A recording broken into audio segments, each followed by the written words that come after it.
Welcome to Afrocentricity. I'm your host, Michael Washington, and we have a very special program today. Our topic is white privilege laws and white supremacy laws. We have a very important panel and a very important person who is moderating the panel. And I'd like to give you an idea of the significance of this discussion by introducing the moderator. And let me just say that he is sought after internationally as an artist, a poet, community organizer, and human rights activist. His sculptures are included in numerous private collections of individuals and churches across the United States, including the Pulitzer Prize-winning author Alice Walker, Sheriff Mike Hennessy, Allen Temple Baptist Church in Oakland, California, and St. Paul Community Baptist Church in Brooklyn, New York.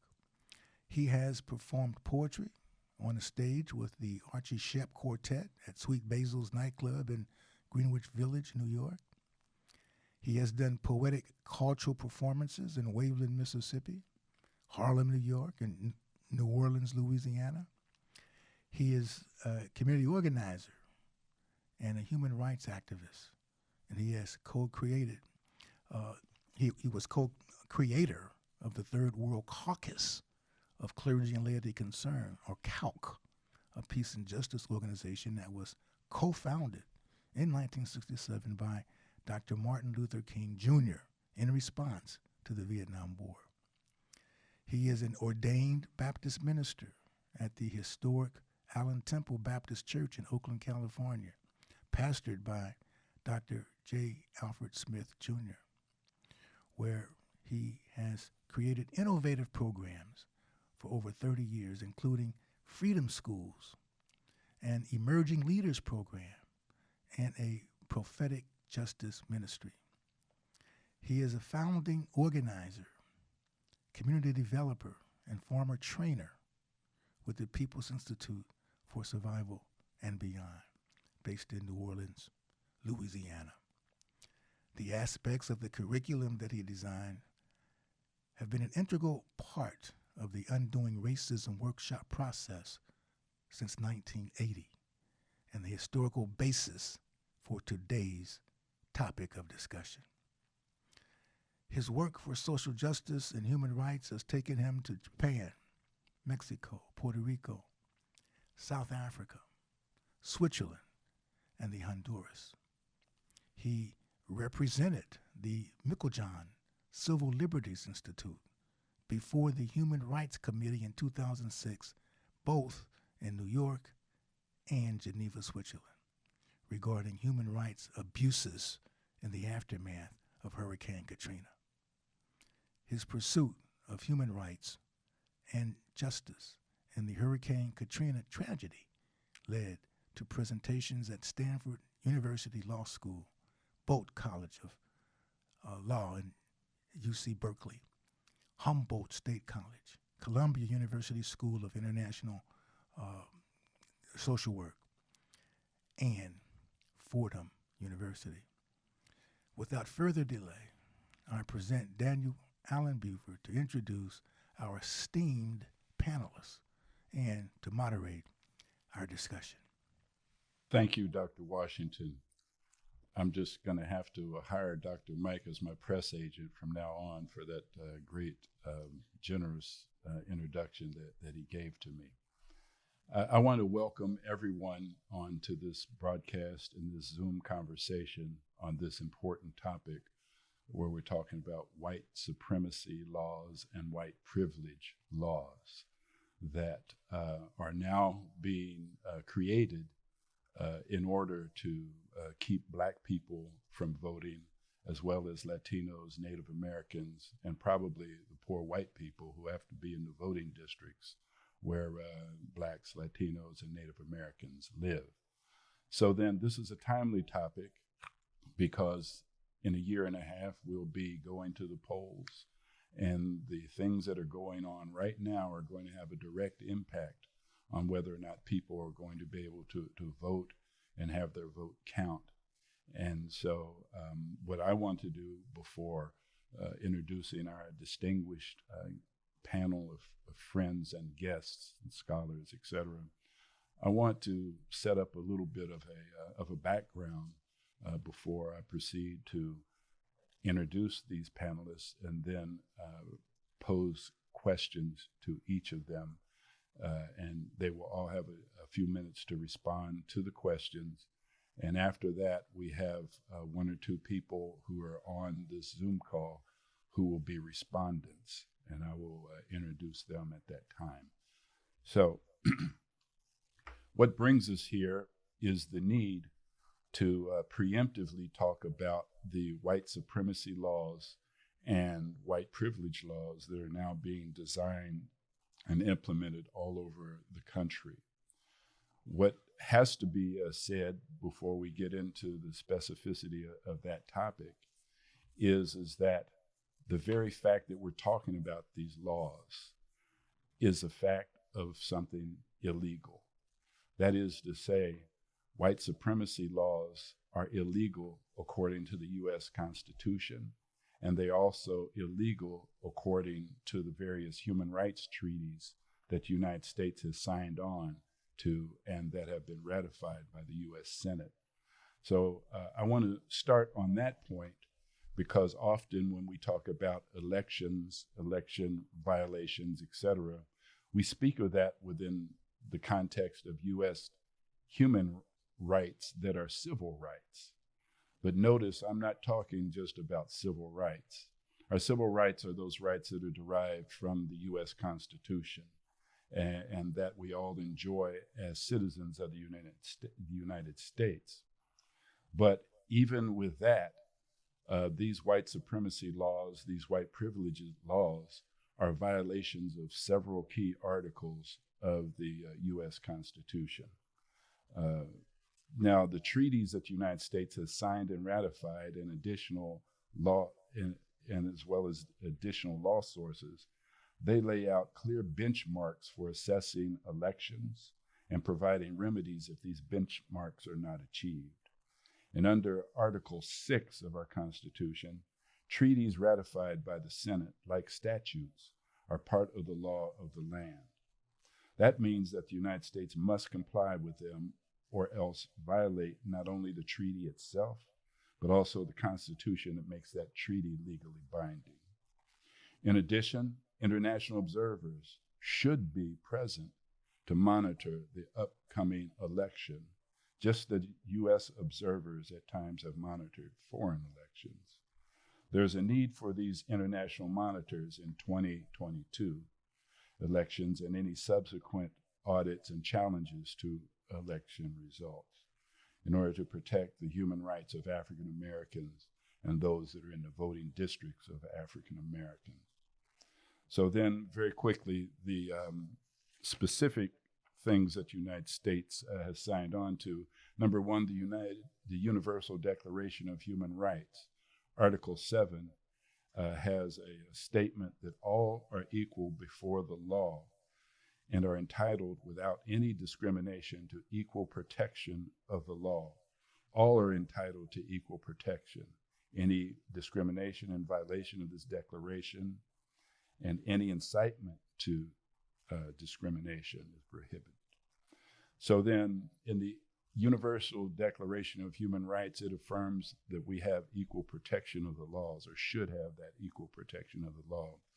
These equal protection issues are also repeated in Article 21 of the Universal Declaration of Human Rights, which I'm not going to go into in specific, and also repeated in the treaty that is designed from off of these particular clauses in the International Covenant on Civil and Political Rights. Article 2 has specific provisions that talk about voter suppression laws, and that it also calls for effective measures and remedies. And let me say that the protection of voting rights should be proactive. It should not happen after those rights have been violated. They are supposed to be proactive, meaning they should be protective and preemptive and prophylactic, if you will, in terms of preventing these things from occurring. Article 4 of the ICCPR is being violated by Texas, having declared an emergency. That specifically calls for people's rights to be protected in the event of a national emergency or a state emergency, as a state of governors. The governor of the state of Texas has called this an emergency. Article 25 calls for voting rights protections, and Article 26 calls for equal protection of the law. These voting rights laws that are being violated by the white supremacy and white privilege laws are in violation of Article 5 of the 15th Amendment to the U.S. Constitution, wherein in 1870, African American men were given the right to vote, but there was never any protection of that right. And also it violates the enforcement provisions of the 1965 Voting Rights Act. So then there are many things that I could go into in terms of those violations, but I just wanted to set the tone in terms of whatever else we think about white privilege laws and white supremacy laws. They are, in fact, illegal according to the treaties that the United States has ratified, as well as the U.S. Constitution and its subsequent amendments. So then, as we talk now about these voter suppression laws, let me point out that voting has never been a permanent fixture or a feature of U.S. citizenship for African Americans. That is to say, ours are the only rights of anybody's rights that get to be reviewed and curtailed and amended and cut off every 25 years. That in itself should be challenged in court and any other forum. So then, as we speak of these white supremacy laws, these are some of the questions that we will be dealing with as we talk to our distinguished panelists. Our first panelist is Reverend David Billings. And Dr. Billings is the author of a book called Deep Denial: The Persistence of White Supremacy in the United States, History and Life. Reverend Billings is a community organizer and trainer with the People's Institute for Survival and Beyond, and has been that for at least 4 decades. David, as we call him, or Dave, is a New York resident. Captain Reginald Lyles is a retired police captain, formerly on police forces in Berkeley, Oakland, Contra Costa County, and Marin County. He is a former aide to State Assemblyman Sandre Swanson in the state of California, in Sacramento, where those offices are. And he's also a former aide to Oakland Mayor Gene Kwan. Deacon Lyles is a theologian and a Sunday school instructor at the Allen Temple Baptist Church in Oakland, and I believe he currently lives in Novato, California. Ms. Diana Dunn is a former hospital administrator and medical technician. She is a community organizer and trainer with the People's Institute for Survival and Beyond, located in New Orleans, and she has been that for over 30 years. Dr. Michael Washington, who is graciously hosting this session here at Northern Kentucky University. Dr. Washington is a professor of history at Northern Kentucky University, where he has founded the Black Studies program during the mid-1980s. And during that time, he created the broadcast that we are now a part of, Afrocentricity, as a way of providing education to the public from an African-centered perspective. He has also created the definition of racism currently utilized by the People's Institute for Survival and Beyond. After they respond to the questions in the order in which I've just called them out, we will have responses by several of the people who are also on this line. I will not introduce them at this point.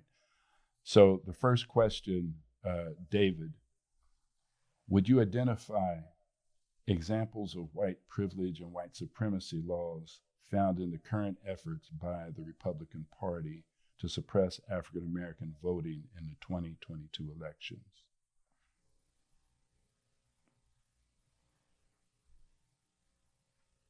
Okay, we're not hearing David. David, you should. Oh, turn the mute on. It's going back to the original intent of the U.S. Constitution, and that is to not only rob Black people of their right to vote, but if you go back to the original intent of the Constitution, Black people were not even yet classified as fully human. And so the reinstitution of white supremacist law, when I think of myself, regardless of what laws are passed around voter suppression or the right to vote or who can become a citizen, all of those are designed to benefit someone like myself, a white person, so that even when laws appear to go against my politics and things I speak out against, they're still benefiting me because white supremacy remains in place systemically in this country.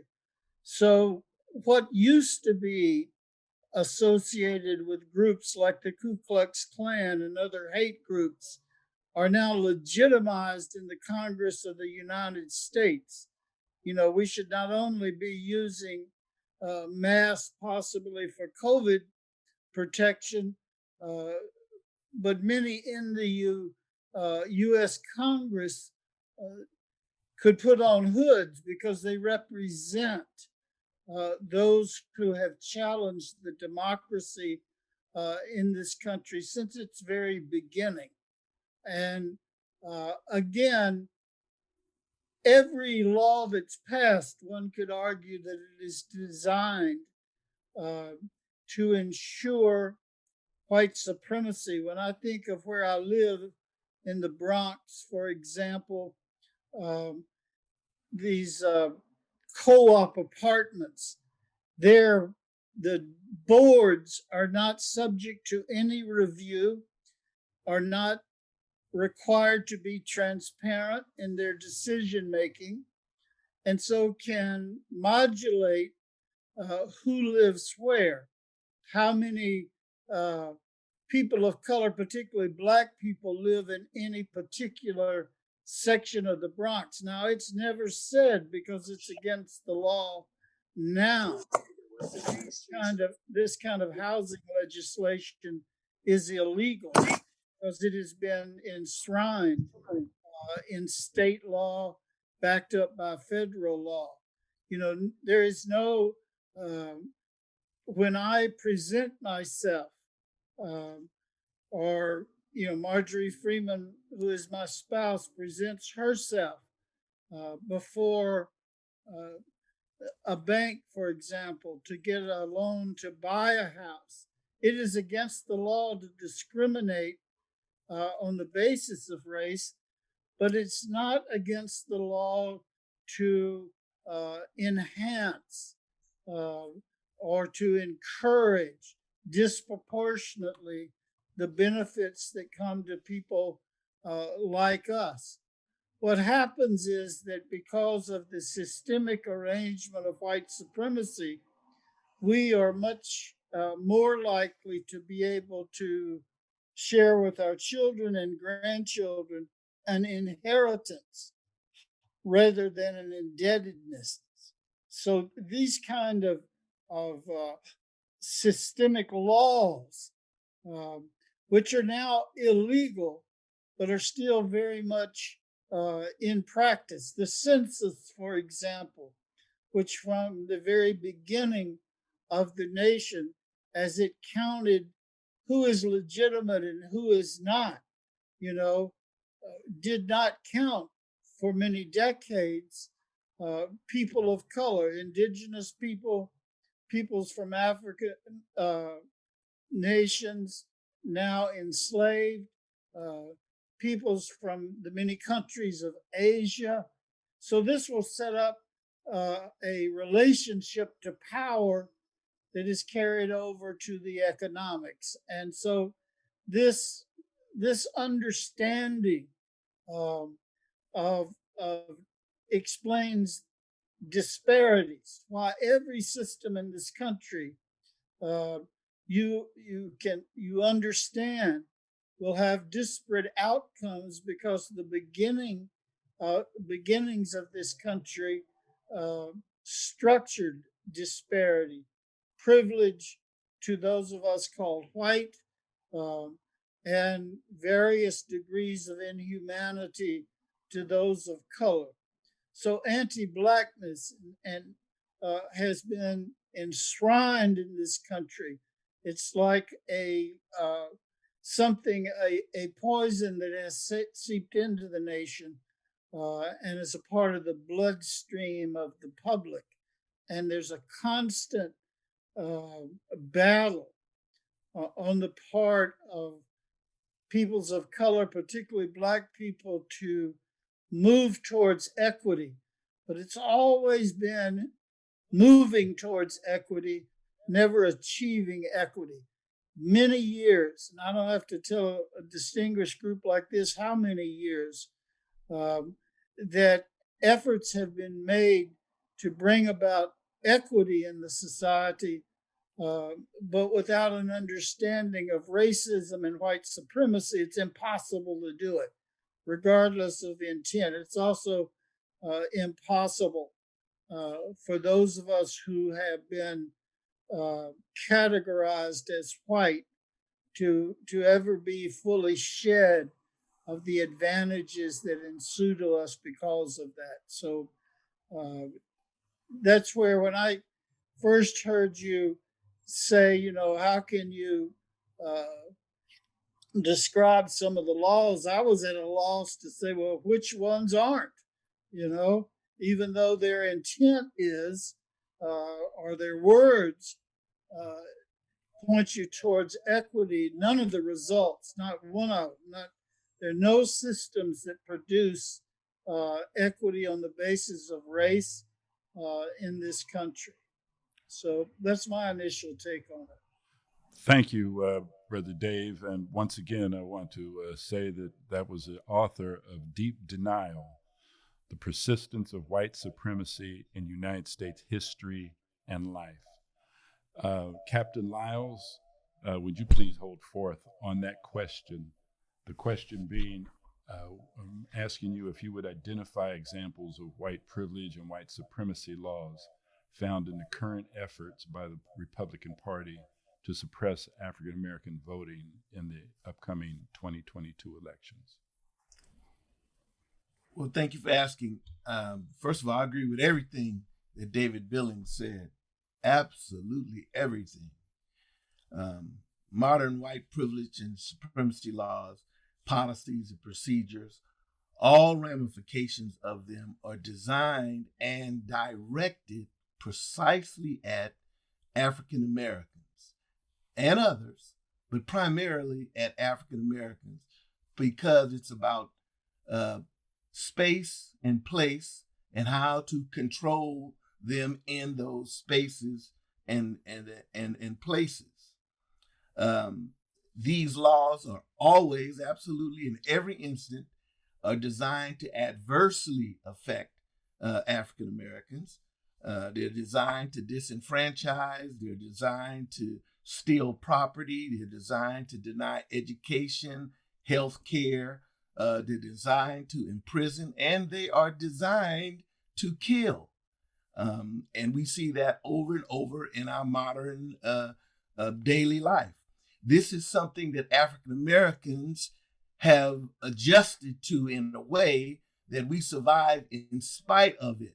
But even though we survive in spite of it, it's like a psychological pressure that is, it defies oftentimes description.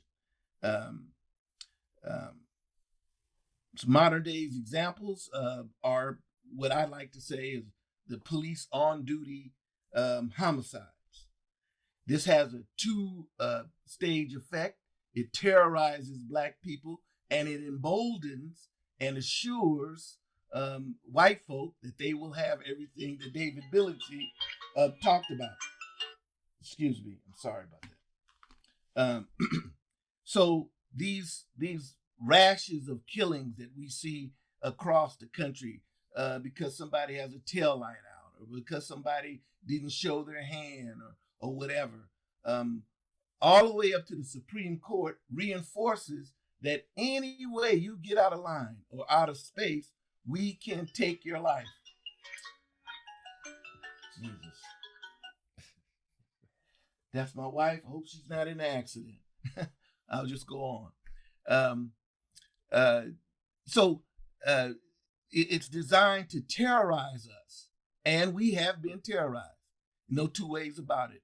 Our children are terrorized, our women are terrorized, and no matter what any man, even if they're my size, 6'4", 250 pounds, we are always scared to death. Why? Because any minute, anybody or any white woman can call any police officer on us and take our lives from us. And if they do that, anything that happens, very little happens to the homicide involved officer. And we've seen examples of that, unless you have the Derek Chauvin case, where you have this enormous, overwhelming evidence, beyond a shadow of a doubt. Witness after witness after witness within 4 feet of the homicide, screaming at Derek Chauvin, please stop doing this, filming the action, and we watched the slow death. And even in that case, you had folks coming up, defending Derek Chauvin, trying to give him the least amount tried to give him every bit of due process under the law, and try to give him the least amount of discipline or punishment that a certain act like that deserves. And then when we look into Derek Chauvin, we find out he had killed 3 other people prior to this homicide. And during that process, he was promoted to a field training officer. What does that mean? What is an FTO? An FTO is the person who trains new recruits that come into an agency and make them understand this is how we do business, and this is who we do the business to. So those are the things that we see. Now, these body cameras have proven what we Black folks have known for hundreds of years. It's irrefutable, but they cannot accept it. They cannot accept it, and they defend this action and this behavior, and they tell us these ridiculous excuses like it's only a few bad apples in the barrel. That's the most ridiculous statement ever. It's systemic. It is systemic. It goes all the way up to the governors and the elected officials, and to the presidency, and definitely the Supreme Court, that reinforced this kind of behavior toward whom? African Americans. For what purpose? To keep us terrorized, to keep us frightened, to keep us thinking that any minute, any way you get out of line, your life can be taken from you. Secondly, the truth is under assault. You know, they argued us under this last presidency, Donald Trump, that the truth is always questioned. That everything that we would see with evidence, proven evidence, visual, fingerprints, witness statements, all of that is to be questioned, cannot be proven as truth. You cannot even know the truth. And when you have evidence of the truth, they go in and now they've crossed the line, and they're just saying it didn't happen. Classic example is the January 6th insurrection. That wasn't an insurrection. Well, what was it if it wasn't an insurrection?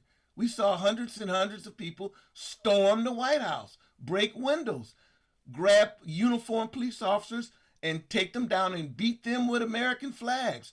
No, that was a group of tourists coming to the White House on an excursion. They actually said that from the well of Congress. They actually said that. It's revolting. It's revolting. Can we get a commission together to study who was involved? Who planned this? Let me tell you, I've done civil disobedience responses 11 different times.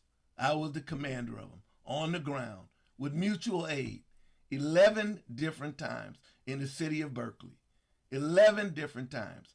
You can't have an organization respond to a civil disobedience or not respond to a civil disobedience without pre-planning and agreements. So we have pre-planning agreements by whom? By the Capitol Police leadership, by elected officials, senators and congressmen, by the city of Washington, D.C. and their police department, by the U.S. Army and their non-response, by hospitals.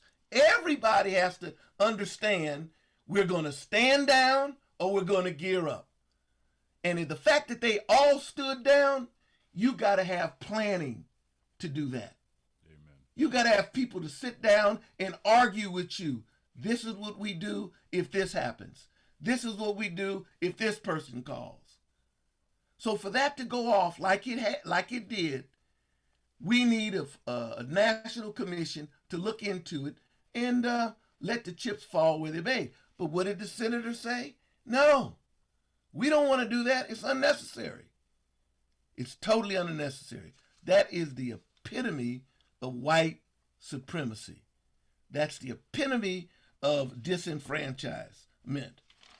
The last point I want to bring up is this COVID-19, where over 600,000 people have died in these United States, and I believe that was part of this, a structured event to bring about destabilization of the government. No question about it. The distribution of the vaccines were purposefully done, purposefully not distributed in the black and brown communities. I live in Marin County right now, and I'm not 75, but I'm close to it. I'm 71, and I hike with a group of people, a group of Jews. Guy told me, "Reg, have you gotten your vaccine yet?" I said, "No, I'm not old enough. They're not distributing to you. My age group's got to be 75. He said, "Here's a number. Make this call to this number." So they let me know that they've distributed the vaccine in its first distribution to service club members and etc. Therein lies a serious problem and a serious white supremacy example and how it adversely affects black folks. I think right now California is doing well with this vaccination, but black people were the very last ones to get the medicine. So those are my three examples of how we are being, in modern days, treated like Jim Crow era.